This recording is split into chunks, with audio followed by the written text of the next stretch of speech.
Ganito yung parking nila dito guys, oh. Sa gilid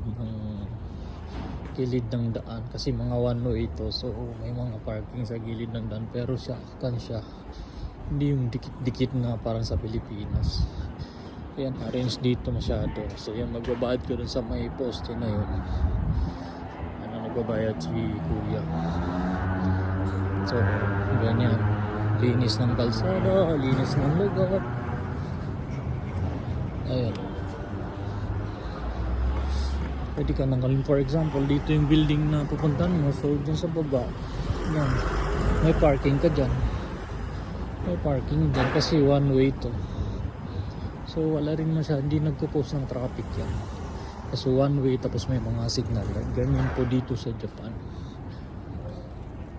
So yun po guys, for information lang po.